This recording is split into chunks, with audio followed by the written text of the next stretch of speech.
नमस्कार दोस्तों, स्वागत है आपका मेरे YouTube channel study with Vivek Kumar में। दोस्तों, जैसा कि आपको पता है यूपी पुलिस एसआई के पेपर में काफ़ी कम दिन रह गए हैं, तो उसी को देखते हुए आज हम लेकर आए हैं मूल विधि का एक और पार्ट। देखिए, इसमें जितने भी भारतीय नागरिक सुरक्षा संहिता 2023 है उसके जितने भी क्वेश्चन आ सकते हैं वो सभी क्वेश्चन इसमें हम करने वाले हैं। सब तो नहीं कह सकते हैं, लेकिन फिर भी जितने इंपॉर्टेंट क्वेश्चन हैं वो आज हम प्रयास करेंगे कि हम कर लें, उन्हें अच्छे से देख लें। ठीक है, तो वीडियो बिल्कुल भी स्किप नहीं करेंगे, पूरा वीडियो देखेंगे। उम्मीद है आपके लिए काफ़ी हेल्पफुल होगा ये वीडियो। काफ़ी अच्छा खासा वेटेज रहता है मूल विधि का भी, तो अगर मूल विधि आप पढ़ के जाएंगे, देखिए मूल विधि बिल्कुल फैक्चुअल है। अगर आप ठीक से पढ़ लेंगे तो आप आसानी से इसके जितने भी क्वेश्चन उन्हें कर पाएंगे, और जीएस में जो क्वालिफाइंग क्राइटेरिया है उसे आप आसानी से पास कर सकते हैं। तो वीडियो पूरा देखेंगे। वीडियो अच्छी लगे तो लाइक करेंगे, शेयर करेंगे और चैनल को सब्सक्राइब भी करेंगे। तो चलिए शुरू करते हैं आज की वीडियो, और इसमें देखेंगे सभी मूल विधि के क्वेश्चन, और मूल विधि में भी BNSS के क्वेश्चन। ठीक है, चलिए शुरू करते हैं। देखिए, फर्स्ट क्वेश्चन है, जमानत शब्द को BNSS की किस धारा में परिभाषित किया गया है। इसके 4 ऑप्शन दिए हैं। देखिए, इससे पहले आप ये जान लीजिए, जो ये भारतीय नागरिक सुरक्षा संहिता है 2023 है, ये कब से लागू हुई है। तो सबसे पहले आपको ये डेट याद रखनी है, ये 1 जुलाई 2024 से लागू है। एक बात तो ये कन्फर्म कर लेंगे कि 1 जुलाई 2024 से लागू है ये। दूसरी बात, इसे ये भी याद रखना है, इसमें 39 अध्याय हैं, 39 पार्ट हैं, अध्याय का मतलब ये हुआ, और 531 धाराएं हैं, ये भी आपको याद रखना है। अब 531 धाराएं तो याद करना संभव नहीं हो पाएगा, तो हम क्या करेंगे, जितनी इंपॉर्टेंट धारा हैं वो हम इसमें देखने का प्रयत्न करेंगे। ठीक है, तो देखिए, जो परिभाषा है उससे क्वेश्चन तो आता ही आता है, तो मैंने ये आपको पहले ही बताया था, जो भारतीय न्याय संहिता है उससे भी ये क्वेश्चन आएगा परिभाषा से, और यहाँ से भी क्वेश्चन आपको आने वाला है। तो इतना आप याद करने के बाद देखिए, अब पहला क्वेश्चन देख लेते हैं कि जमानत शब्द को BNSS की किस धारा में परिभाषित किया गया है। तो जमानत शब्द जो है वो धारा 2B में परिभाषित है, तो ऑप्शन नंबर ए सही होगा। ठीक है, चलिए देखते हैं नेक्स्ट क्वेश्चन। अब देखिए, इसमें सेकंड क्वेश्चन है कि BNSS में परिभाषित जमानत का अर्थ है छोड़ा जाना, तो वो किसे छोड़ेंगे। तो ऑप्शन ए दिया है किसी अपराध का अभियुक्त व्यक्ति। बी ऑप्शन है किसी अपराध के घटित होने का संदिग्ध व्यक्ति। ऑप्शन सी है किसी अपराध के लिए दोषित व्यक्ति, या ए और बी दोनों। देखिए, जब किसी व्यक्ति पर मुकदमा चलता है तो उसे अभियुक्त बोलते हैं। ठीक है, जब दोष सिद्ध हो जाता है तो वो विक्टिम हो जाता है, यानी दोषी हो जाता है ना। जब तक उस पर दोष सिद्ध नहीं होगा वो एक्यूट होगा, यानी अभियुक्त होगा। तो जो जमानत होगी वो या तो अभियुक्त की दे सकते हैं या संदिग्ध व्यक्ति की दे सकते हैं। जिस पर दोष सिद्ध हो जाएगा उस व्यक्ति को जमानत नहीं दी जा सकती है। तो ऑप्शन नंबर ए और बी दोनों सही हैं, तो ऑप्शन नंबर इसका डी सही होगा, तो ये आंसर होगा। ठीक है, ये आपको याद रखना है। चलिए देखते हैं नेक्स्ट क्वेश्चन। देखिए, नेक्स्ट क्वेश्चन है कि परिभाषा के अनुसार जमानत दी जा सकती है, तो कौन दे सकता है जमानत। तो अधिकारी भी दे सकता है और न्यायालय भी दे सकता है, लोक अभियोजक जो होगा वो नहीं दे पाएगा, तो ऑप्शन नंबर डी इसका भी सही होगा। ठीक है, देखिए नेक्स्ट क्वेश्चन है, जमानत पत्र शब्द को BNSS की किस धारा में परिभाषित किया गया है। 2B तो होगा ही नहीं, जमानत है उसमें, तो 2C 2E 2D, तो इसमें आपको याद रखना है ऑप्शन नंबर डी सही होगा। 2D में जमानत पत्र शब्द को परिभाषित किया गया है। ठीक है, कुछ याद रख के जाएंगे ये परिभाषाएं। एक क्वेश्चन आपको परिभाषा से जरूर मिलने वाला है।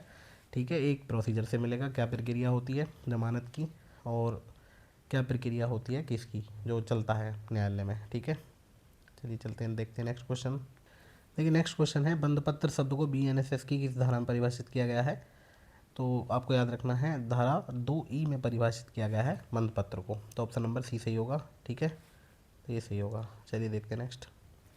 देखिए, नेक्स्ट क्वेश्चन है, BNSS की किस धारा, मतलब धारा है 2E, वो किसे परिभाषित करती है। तो ऑप्शन ए है जमानती अपराध, बी है अजमानती अपराध, संज्ञेय अपराध या असंज्ञेय अपराध। तो आपको याद रखना है, जो 2E है वो संज्ञेय अपराध को परिभाषित करती है। अब संज्ञेय अपराध क्या होता है। संज्ञेय अपराध में आपको याद रखना है, जो पुलिस अधिकारी होगा वो बिना वारंट गिरफ्तार कर सकता है। ठीक है, तो ये आपको याद रखना है, संज्ञेय अपराध में पुलिस अधिकारी बिना वारंट के भी गिरफ्तारी कर सकता है, तो उसे परमिशन लेने की आवश्यकता नहीं होगी न्यायालय से। ठीक है, देखिए नेक्स्ट क्वेश्चन है, संज्ञेय अपराध का क्या अर्थ है। तो मैंने अभी आपको बताया, अपराध जिसमें पुलिस अधिकारी बिना वारंट के गिरफ्तार कर सकता है, तो वो संज्ञेय अपराध होगा, तो ऑप्शन नंबर बी सही होगा। ठीक है, चलिए देखते हैं नेक्स्ट। देखिए, नेक्स्ट क्वेश्चन है कि निम्नलिखित में से कौन सा संज्ञेय अपराध पर लागू नहीं होता है। तो ऑप्शन ए दिया है, पुलिस केवल मजिस्ट्रेट के आदेश से अन्वेषण कर सकती है, तो यही नहीं लागू होगा। मैंने अभी आपको बताया था, जो संज्ञेय अपराध होगा उसमें वो बिना वारंट के भी गिरफ्तारी कर सकता है, तो इसमें ऑप्शन नंबर ए ही लागू नहीं होता है, बाकी सब लागू होंगे। पुलिस को प्रथम सूचना रिपोर्ट अभिलिखित कराई जा सकती है। 2 वर्ष के कारावास से कम दंड वाले अपराध संज्ञेय अपराध हो सकते हैं, और 3 वर्ष के कारावास से अधिक दंड वाले अपराध भी संज्ञेय अपराध हो सकते हैं। तो ऑप्शन नंबर ए सही होगा। ठीक है, देखिए नेक्स्ट क्वेश्चन है, असंज्ञेय मामले को परिभाषित किया गया है किस धारा में? तो BNSS की धारा है 2C, 2H, 2M और 2O। तो आपको याद रखना है जो असंज्ञेय मामले हैं वो 2O में है, इसमें लास्ट वाले में, है ना, और जो संज्ञेय अपराध हैं वो हैं 2E में।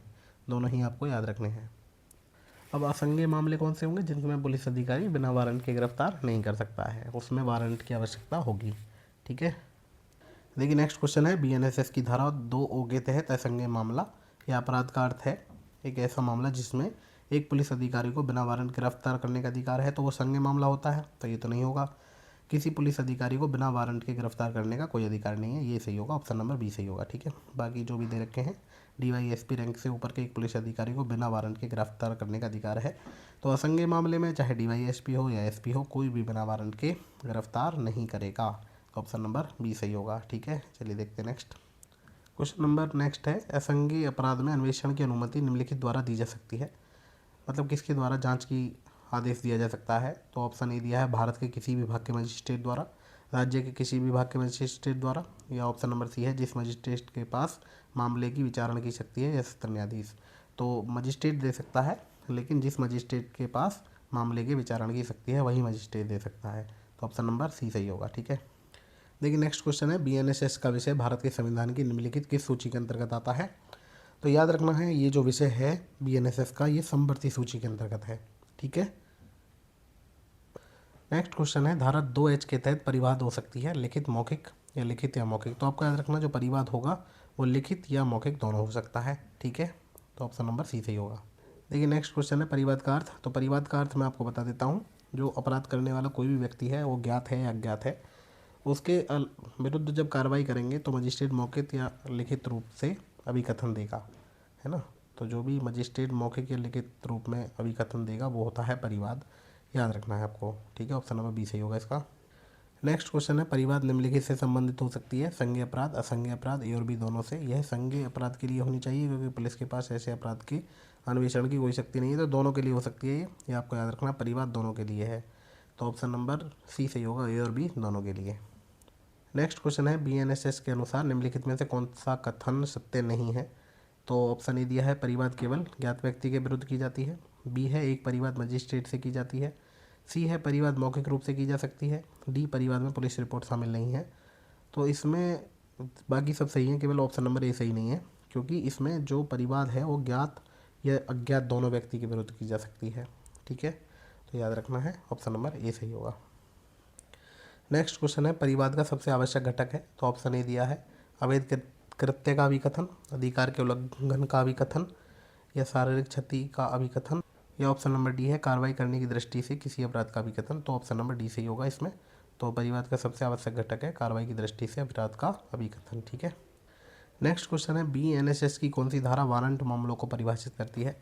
2X, 2M, 2Z, 2S। तो आपको याद रखना है वारंट मामले 2Z में है, तो ऑप्शन नंबर सी सही होगा। देखिए जो धारा 2 है उसमें सभी परिभाषाएं हैं, तो सबसे पहले आप परिभाषा देख लीजिए क्योंकि एक क्वेश्चन आपको परिभाषा से मिलने वाला है। वो BNS हो या BNSS हो या एविडेंस एक्ट हो, तीनों में से जो परिभाषाएं हैं वहाँ से आपको एक एक क्वेश्चन मिल जाएगा। मूल विधि से लगभग 9 या 10 क्वेश्चन आप मान के चलिए कि आपको आने वाले हैं। 1/4 का तो रहेगा ही, 40 में से 10 क्वेश्चन आपको आराम से ही मिल जाएंगे। तो परिभाषा अगर मान लीजिए 2 परिभाषा से भी क्वेश्चन आ जाता है तो बहुत आसान हो जाएगा फिर। ठीक है, तो चलिए देखते हैं और क्वेश्चन। देखिए नेक्स्ट क्वेश्चन है, मृत्युदंड, आजीवन कारावास या 2 वर्ष से अधिक अवधि के कारावास से दंडनीय अपराध से संबंधित मामले को कहा जाता है? तो ये वारंट मामला होता है। ठीक है, ऑप्शन नंबर सी सही होगा इसका। तो नेक्स्ट क्वेश्चन है, 2 वर्ष से अधिक अवधि के कारावास से दंडनीय अपराध संबंधित मामला है, तो इसमें भी ऑप्शन नंबर बी सही होगा, वारंट मामला होता है 2 वर्ष से अधिक अवधि के कारावास से दंडनीय अपराध, है ना।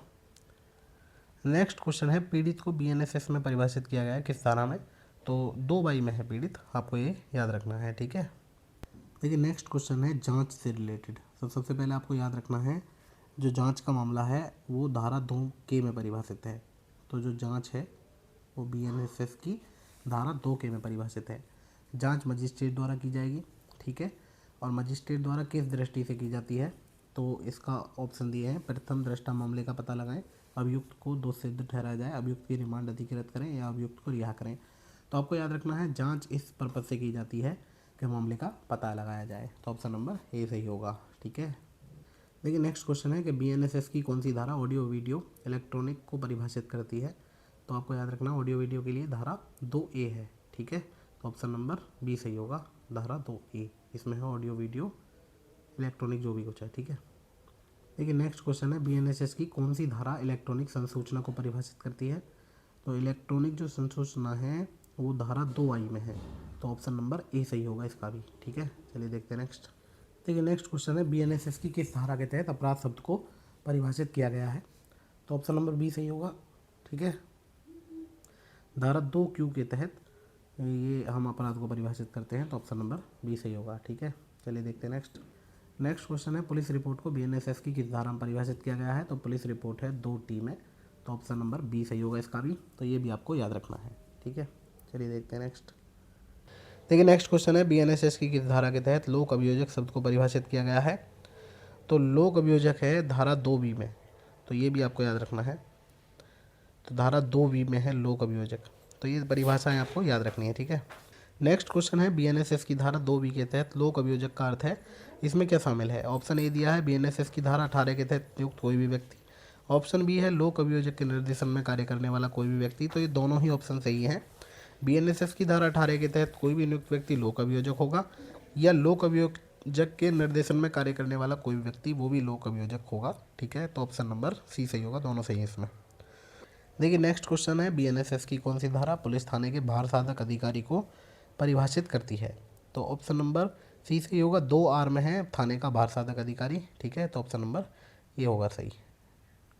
फिर है क्वेश्चन नेक्स्ट, बीएनएसएस की कौन सी धारा पुलिस स्टेशन को परिभाषित करती है। तो पुलिस स्टेशन है 2U में। ठीक है, देखिए नेक्स्ट क्वेश्चन है न्यायिक मजिस्ट्रेटों के न्यायालय से क्वेश्चन रिलेटेड है।